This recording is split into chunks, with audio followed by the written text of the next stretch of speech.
चंद्रपूर जिल्ह्यातील कोरपणा तालुक्यातल्या उपरवाही परिसरात असलेल्या अंबुजा सिमेंट प्रकल्पाने आता विस्तार करण्याचे ठरविले आहे। या विस्तारित प्रकल्पासाठी याच परिसरातील लखमापूर येथील विद्यमान चुनखडी खाणीची वाढीव मंजुरी आवश्यक आहे। अंबुजा सिमेंट व्यवस्थापनाने सरकारकडे चुनखडी खाणीच्या वाढीव क्षमतेसाठी मंजुरी मागितली होती। त्यानुसार लखमापूर येथे आज महाराष्ट्र प्रदूषण नियंत्रण मंडळ व जिल्हा प्रशासन यांनी संयुक्तपणे पर्यावरण विषयक जनसुनावणी घेतली।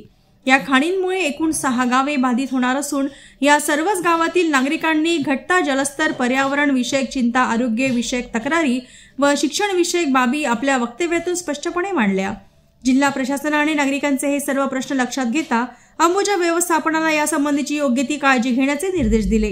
यासोबतच अंबुजा सिमेंट कंपनीने CSRच्या माध्यमाने अनेक चांगले काम केले याचाही उल्लेख नागरिकांनी जनसुनावणीमध्ये केले आहे। ते चालूच आहे।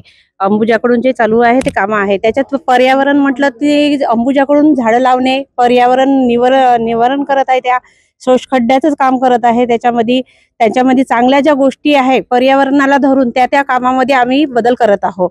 जे शोषखड्डे आणि झाडं लावणे आणि स्वच्छता हे तीनही कामं अंबुजाकडून होत आहे सर। जे जनसुनावणीमध्ये काही प्रश्न आले, काही गोष्टी लोकांनी टाकल्या का कंपनीच्या माध्यमातून जे आमचे कामं झाले पाहिजे तर ते कशा पद्धतीने झाले पाहिजे।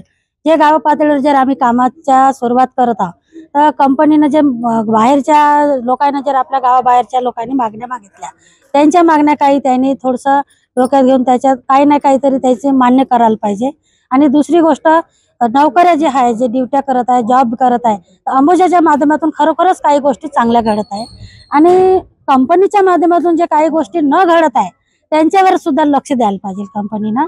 आणि जे विषयामधून जे काही प्रकल्प राबवत आहे, जॉब भेटत आहे, 4 पैसे लोक जाते, हे तर चालतच आहे सगळ्यांच्या घरी, पण काय जो विस्तार होत आहे कारण आधी जी जुनी कंपनी आहे त्यांनी सुद्धा पर्यावरणासाठी केलेलं आहे। कारण त्या जे पर्यावरणासाठी गेलं, जी मागची सुनावणी झाली होती थुटरा येथे, त्यामध्ये जी जागा होती ना सुनावणीची, त्या ठिकाणी आम्ही कमीत कमी 60 ते 70 झाडं खुद माझ्या महिला बचत गटाने, म्हणजे माझ्या रमाबाई महिला बचत गटाने तिथे झाडं आम्ही लावलेली आहे।